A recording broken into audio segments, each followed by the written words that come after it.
सभी विद्यार्थियों का स्वागत है अपने विद्यालय की ऑनलाइन क्लासों में। आज वही अध्याय संख्या 3 राम नरेश त्रिपाठी पथिक पढ़ेंगे। इससे पूर्व 4 पद हैं वो हम पढ़ चुके हैं। आज यहाँ पर 5वां और 6ठा पद है, व्याख्या है, वो व्याख्या हम यहाँ पर पढ़ेंगे। ठीक है। चैनल को अगर अभी तक आप सभी ने सब्सक्राइब नहीं किया है तो चैनल को सब्सक्राइब कर लें। ठीक है। और वीडियो को ध्यान पूर्वक पढ़ें, समझने का प्रयत्न करें।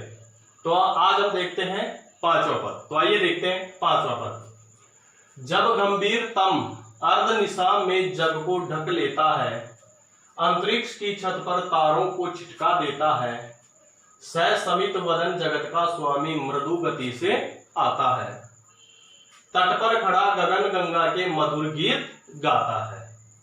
अब जो कठिन शब्द आप अपने को दिखते हैं उनके अर्थ देख लेते हैं। गंभीर, गहरे, तम, अंधेरे, अर्धनिशा, आधी रात,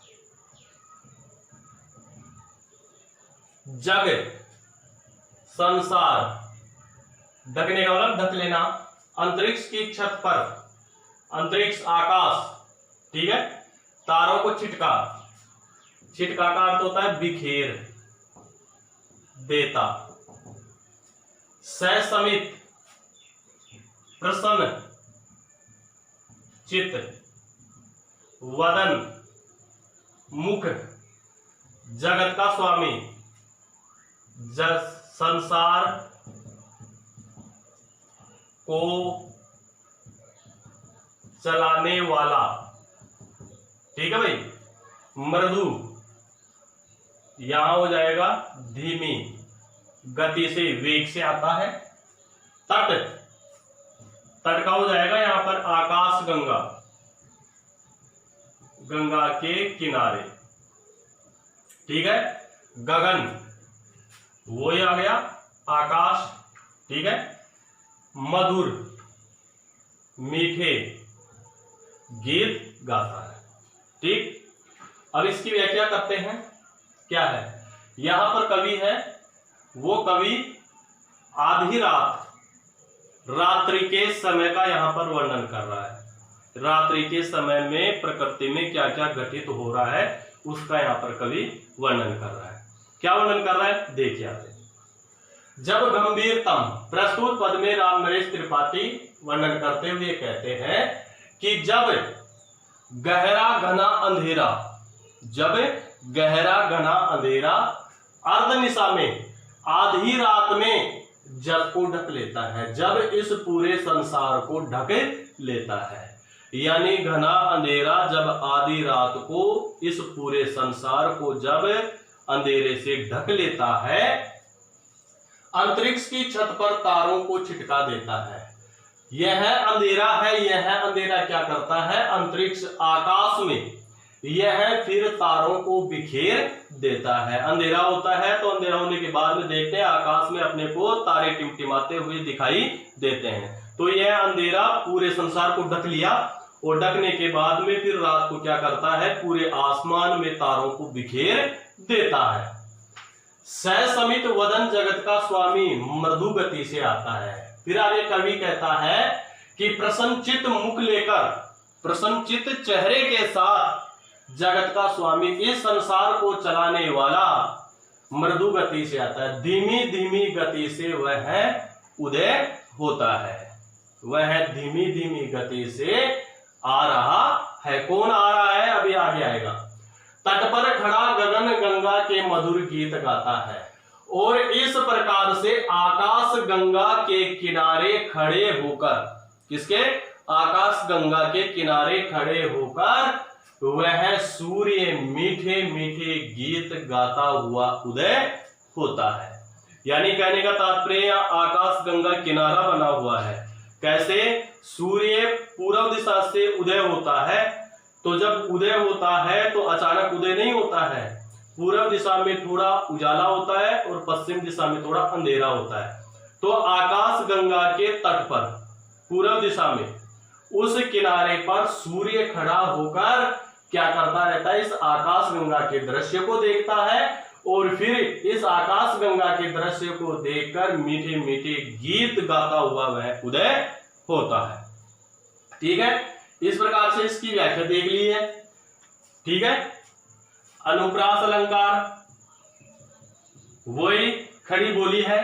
ठीक है, और कोई इसमें है नहीं, बस यही है, अनुप्रास अलंकार है। ठीक है, अब छठा पद है वो देखते हैं यहां पर। ठीक है, अनुप्रास तो जानते हैं, जैसे गए और गए वर्णों क्या होते हैं, एक से अधिक बार होते हैं, दो वर्ण भी आ जाए तो अनुप्रास अलंकार होता है। अब देखते हैं छठा, उससे ही विमुग्ध हो नभ में चंद्र विहंस देता है, वृक्ष विविध पत्तों पुष्पों से तल को सज लेता है, पक्षी हर्ष संभाल न सकते मुग्ध चहक उठते, फूल सांस लेकर सुख के सानंद महक उठते हैं। उससे विमुग्ध प्रसन्न, ठीक है, नभ आकाश, चंद्र, विहंस हंसना या हंस, वृक्ष विविध अलग अलग पत्तों से तन शरीर को सजा लेते हैं, पक्षी हर्ष खुशी संभाल न सकते, मुग्ध आनंदित चहक उठते हैं, बोलने लगते हैं, फूल सांस, सांस का अर्थ हो जाएगा श्वास, सुख सुख की सानंद आनंद सहित, महक उठते हैं, खिल उठते हैं, खिल उठते हैं। ठीक है, इसमें भी वही रात्रि का कवि ने वर्णन किया है, वहां सूर्य का वर्णन था और इस पद में किसका वर्णन है, चंद्र चांद का। किसका है, चांद का। रात्रि के समय में क्या है, कैसे है, देखिए यहां पर देखते हैं। उससे ही विमुग्ध हो नभ में, प्रस्तुत पद में कवि राम नरेश त्रिपाठी वर्णन करते हुए कहते हैं कि इस रात्रि के वातावरण से प्रसन्न हो, इस रात्रि के वातावरण से प्रसन्न हो, आकाश में चंद्रमा है वो चंद्रमा क्या करने लगता है, हंसने लगता है। अब हंसने का मतलब क्या है, चंद्रमा है वो अपनी चांदनी बिखेरने लगता है, तो चांदनी बिखेरने का अर्थ यहां पर कवि ने दे दिया कि वह भी क्या करने लगता है, हंसने लगता है। ठीक है, वृक्ष विविध पत्तों से, और जो पेड़ है वह पेड़ है अलग अलग पत्तों और पुष्पों से अपने शरीर को क्या कर लेते हैं, सजा लेते हैं। कौन सजा लेते हैं, पेड़ है, पौधे हैं, यह है क्या कर लेते हैं, अपने तन को पुष्पों से और पत्तों से क्या कर लेते हैं, सजा लेते हैं शरीर को। पक्षी हर्ष संभाल न सकते मुग्ध चहक उठते, और इस रात्रि के समय में जो पक्षी हैं वह पक्षी भी अपनी खुशी को संभाल नहीं सकते, यानी उनसे खुशी है वो खुशी संभली नहीं जाती है, प्रसन्नचित ज्यादा हो जाते हैं। मुग्ध आनंद चहक उठते हो, इस प्रकार आनंदित होकर पक्षी हैं वो पक्षी भी क्या करने लग जाते हैं, चहकने लग जाते हैं, अपनी खुशी है वो प्रकट करने लग जाते हैं। फूल सांस लेकर सुख की सानंद महक उठते हैं, और जो फूल है वह फूल सुख की श्वास लेकर, किसकी, सुख की श्वास लेकर आनंद सहित वह भी क्या करने लग जाते हैं, खिल उठते हैं, यानी वह भी प्रसन्न हो जाते हैं। यानी यहाँ पर चंद्रमा की चांदनी के बारे में बताया है। चंद्रमा की चांदनी में जो चंद्रमा है वह भी इस रात्रि के दृश्य को देखकर हंसने लगता है। ठीक है, और जो पेड़ पौधे हैं वो पेड़ पौधे भी क्या करने लगते हैं, अपने पत्तों को और पुष्पों से अपने शरीर को क्या कर लेते हैं, सजा लेते हैं, और पक्षी हैं वो पक्षी अपनी खुशी है उस खुशी को संभाल नहीं पाते हैं और वह भी आनंद के साथ चहकने लग जाते हैं।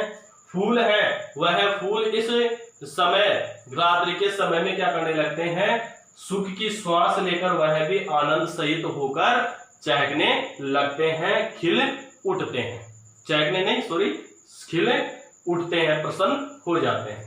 ठीक है, इस प्रकार से इसके देगा वही है, इसमें और कुछ नहीं है, अनुप्रास अलंकार है बस। ठीक है, आज के लिए बस इतना ही।